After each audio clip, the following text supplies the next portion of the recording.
नमः हरे हराय नमः।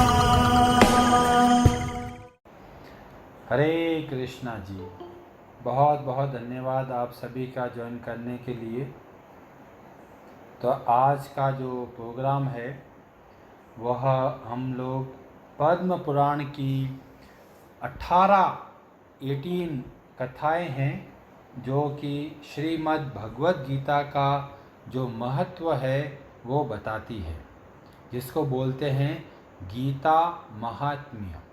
तो हम लोग वो सारी कथाएं एक एक करके हम ये रविवार के सेशन को रखेंगे। तो हम इस कथा के माध्यम से हमें कुछ शिक्षाएं प्राप्त होती है जो हमें अवश्य सीखनी चाहिए। तो आज का जो हम लोग कथा का जो चर्चा का विषय है वह भगवद गीता की महिमा, उसका अध्याय 1, मतलब अध्याय 1 पहला अध्याय को पढ़ने का क्या महत्व है उसके बारे में हम आज चर्चा करेंगे। और मुख्यतः हम लोग 3 मुख्य प्रश्नों का उत्तर देने का प्रयत्न करेंगे। कई लोग कहते हैं किसने देखा है नरक, किसने देखा है स्वर्ग, सब कुछ इधर ही इधर है। कई लोग देखते हैं बस अब हम भगवान के पास चले गए, वापस आना है या नहीं आना है। कई लोग बोलते हैं वापस जन्म होता है या नहीं होता है। तो हम इस कथा में हम लोग इस बारे में सीखेंगे। और एक बहुत महत्वपूर्ण प्रश्न आता है कि बहुत सारे लोग हमें देखने को मिलते हैं जो कि बहुत ही बुरे हैं, बहुत गलत कार्य करते हैं, पर फिर भी बड़े आराम से जीते हैं। आप देखे होंगे बड़े बड़े जो पॉलिटिशियन हैं, नेता लोग हैं जो कि धांधली करते हैं और करप्शन करते हैं, पर बहुत पैसा कमाते हैं और बहुत ही आराम से रहते हैं। ऐसे लोगों का क्या होता है उसका वर्णन हम लोग करेंगे। और कई बार हमारे सामने प्रश्न आता है कि वे किसी और की सेवा कैसे करें। कई बार सोचते हैं बेचारा गरीब है, इसको रोटी दे देते हैं, तो क्या वो सेवा वास्तविक सेवा है या उसके अलावा कुछ और भी हम कर सकते हैं। तो ये 3 बातों को हम लोग डिस्कस करेंगे। और आपसे निवेदन है कि ये कथा को ध्यान से सुनिए।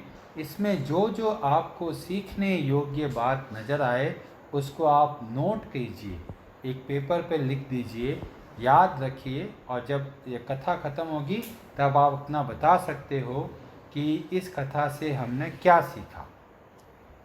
तो आरंभ करते हैं।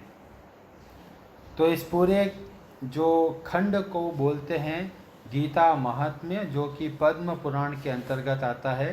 पद्म पुराण में बहुत सारे खंड है, उसमें से जो उत्तर खंड है उसमें केवल भगवान श्री कृष्ण की जो भगवद गीता है उसकी महिमा बताई गई है। भगवद गीता अलग है जो कि महाभारत का हिस्सा है, और ये जो गीता महात्म्य है वो पद्म पुराण का हिस्सा है।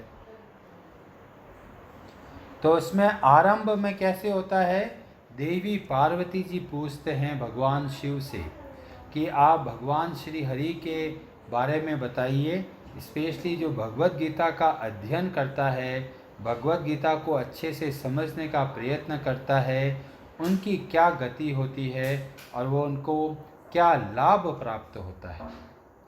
तो यहाँ पर देखिए एक पत्नी अपने पति से किस तरह से प्रश्न करती है।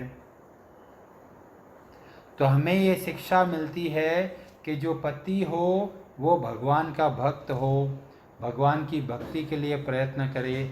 और जो पत्नी है उनका दायित्व क्या बनता है कि अपने जो हस्बैंड है, पति है, उनकी अच्छे से सेवा करे और उनसे भक्ति कैसे करनी है वो सीखना चाहिए।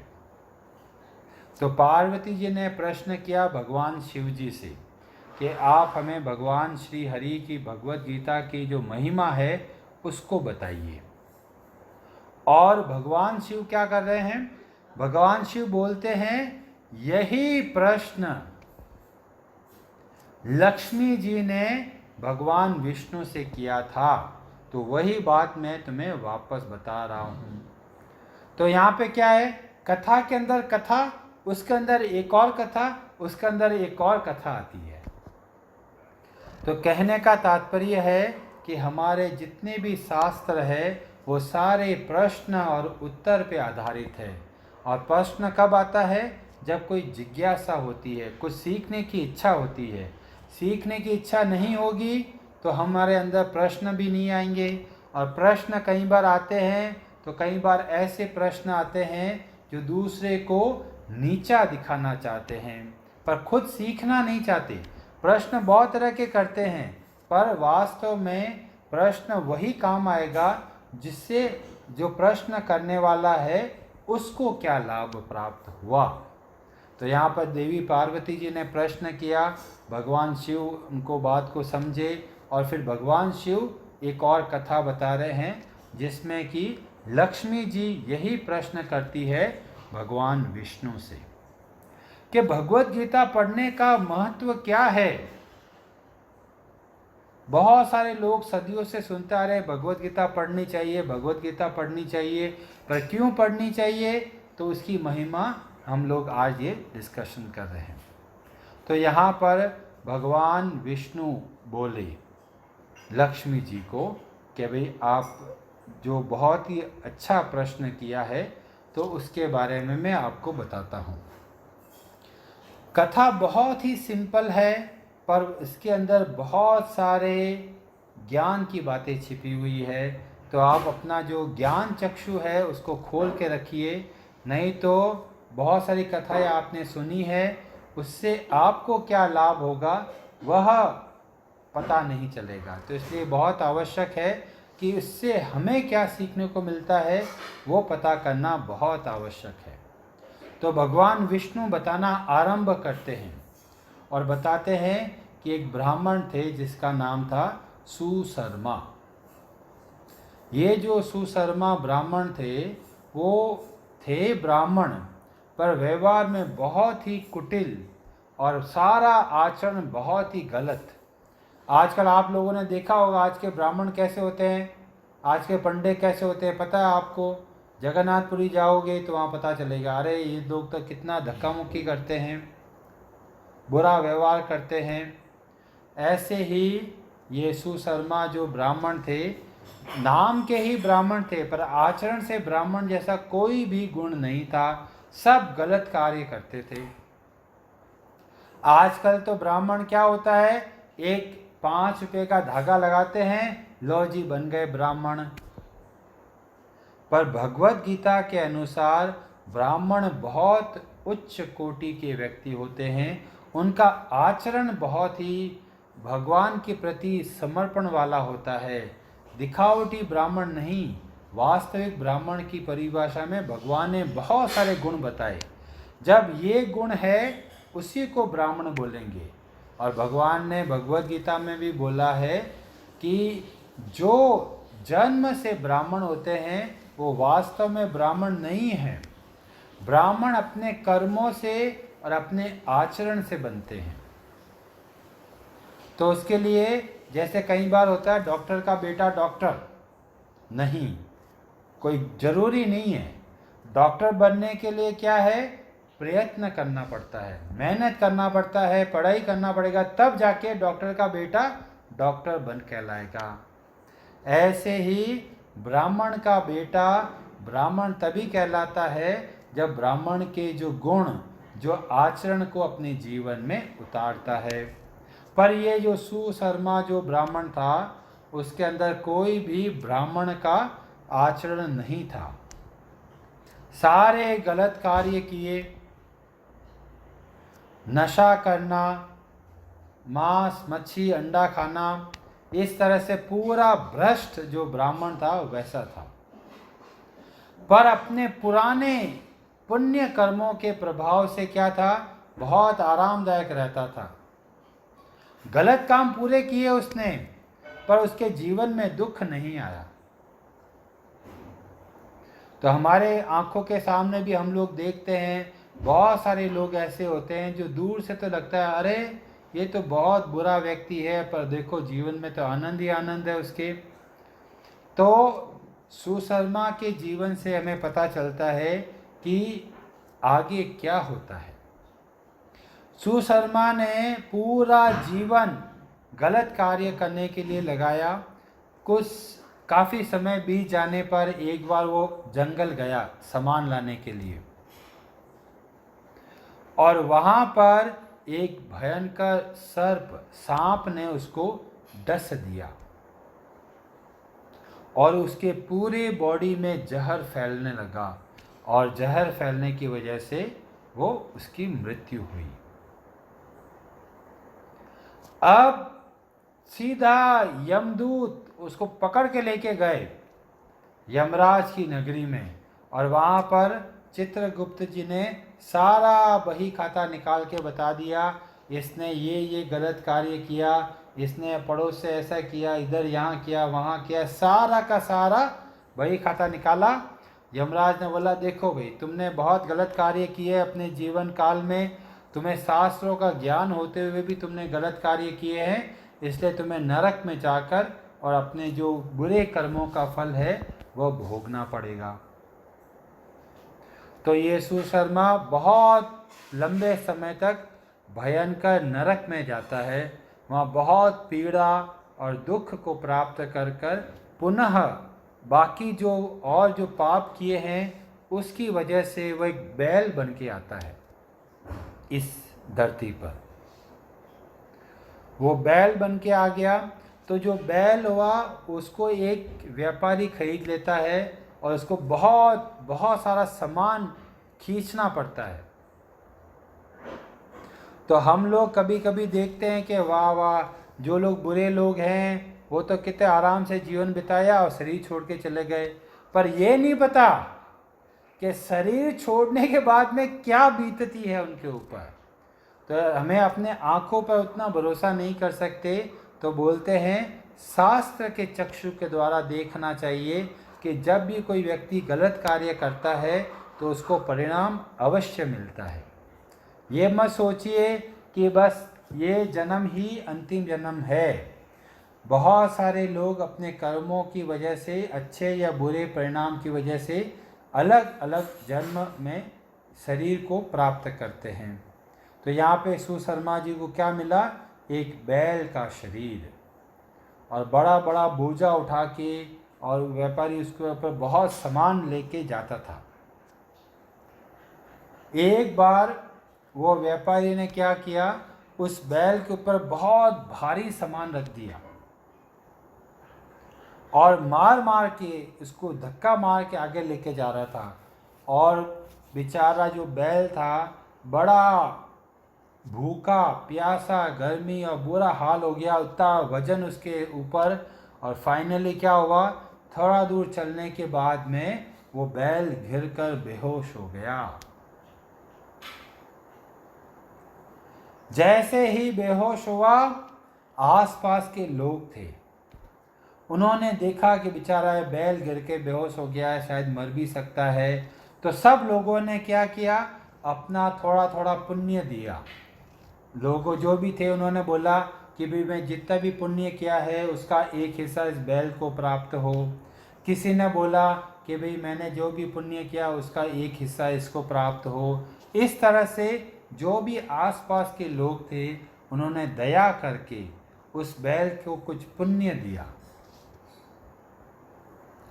उस भीड़ के अंदर एक स्त्री भी थी।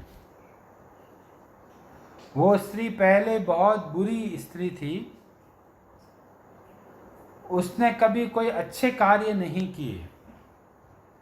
उस स्त्री ने सोचा चलो जो भी मैंने किया होगा, कोई पता नहीं कोई पुण्य किया या पाप ही पाप किए हैं, जो भी पुण्य किया वो उस बैल को प्राप्त हो। इतने सारे लोगों ने पुण्य प्रदान किया और बैल उसी क्षण मृत्यु को प्राप्त हो गया।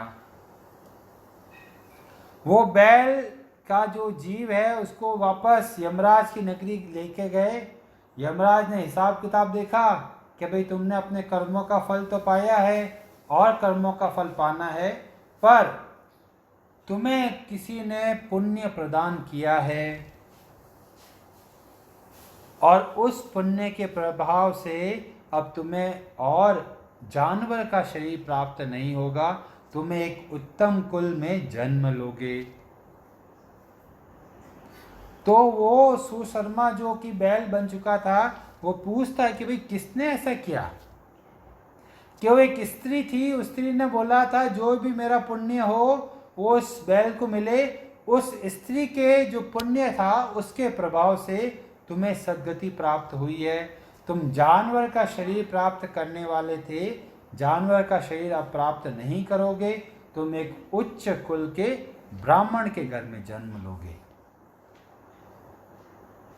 तो ये तीसरा जन्म सुशर्मा का, पहला जन्म में बहुत बुरे काम किए, फिर बैल बन के अपने कर्मों का फल भोगा और उसके बाद में एक उत्तम कुल में जन्म हुआ।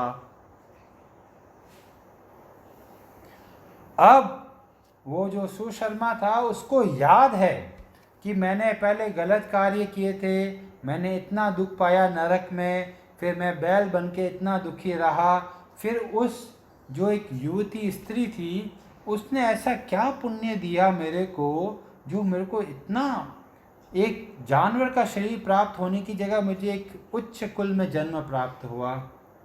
तो सुशर्मा क्या कर रहा है, ढूंढता है उस स्त्री को, उस गांव में जाता है, वहाँ पता करता है और जाके मिलता है उस स्त्री से और अपना कृतज्ञता बताता है कि आपने एक बैल को पुण्य दिया था, वह बैल मैं था। आपके पुण्य के प्रभाव से मेरे को ये ब्राह्मण का उच्च कुल में जन्म प्राप्त हुआ है। तो वो स्त्री बोलती है मैंने तो ऐसा कुछ भी ऐसा पुण्य का काम नहीं किया, बस मेरे को इतना याद है कि मेरे घर में एक तोता है और वो तोता कुछ कुछ बोलता है। मैंने जो बस वो सुना है, उसके तोते ने जो बोला मैंने उसको अच्छे से सुना और अपने जीवन में उतारने का प्रयत्न किया है। बस इतना ही मेरे पास पुण्य है। सुशर्मा बहुत आश्चर्यचकित हो गया, ऐसा क्या किया तोते ने, ऐसा क्या बोला कि तुम्हें इतना पुण्य मिल गया, उसमें से एक हिस्सा मेरे को दिया और मेरे को अंदर इतनी उच्च गति प्राप्त हो गई।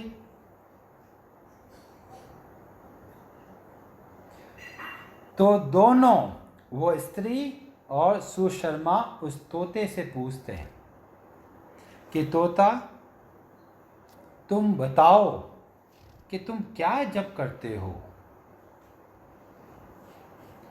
तोता बोलता है मुझे अपना पुराना जन्म याद है। तोता बोल रहा है। अभी कोई व्यक्ति बोलेगा अरे तोता जानवर, इनकी आवाज़ को कौन कैसे पहचानेगा। तो शास्त्र में वर्णन आता है, बहुत सारी विद्याएं होती है जिसके द्वारा लोग जानवरों से बातचीत कर सकते हैं। तो इन्होंने तोते से बातचीत की। तोता अपना पुराना जन्म बता रहा है, तोते को भी पता है कि पिछले जन्म में मैं क्या था।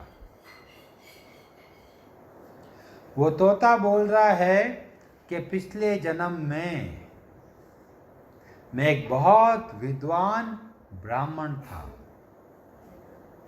पर मैं बहुत ही घमंडी और ईर्ष्यालु था। जो और ब्राह्मण थे उनके प्रति मेरे हृदय में बहुत द्वेष भाव था। उसकी वजह से मैंने अपने बहुत दुख पाए शरीर छोड़ने के बाद में, और फिर मैं यहाँ पे तोता बन के आया। और तोता क्या हुआ, जैसे ही तोता थोड़ा सा बड़ा हुआ उसके जो माता पिता जो तोते थे वो गुजर गए। बेचारा छोटा सा तोता इधर उधर भटकता भटकता एक बार भूख और प्यास के कारण बेहोश हो गया।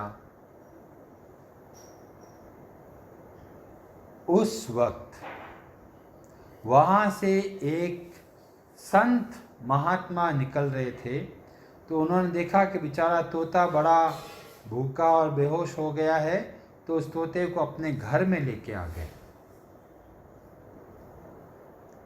अभी वो तोता उस संत के घर में रहने लग गया। तोता वहाँ जो कुछ होता था सब सीखने का प्रयत्न कर रहा था। तो संत के जो पुत्र थे और बाकी जो संत थे और भी जो उनके पुत्र वगैरह थे, तो बहुत सारे बच्चे थे। उन्होंने क्या किया, अपने पिता से और परिवार के सदस्यों से भगवत गीता का अध्याय 1 का अध्ययन सीखा था।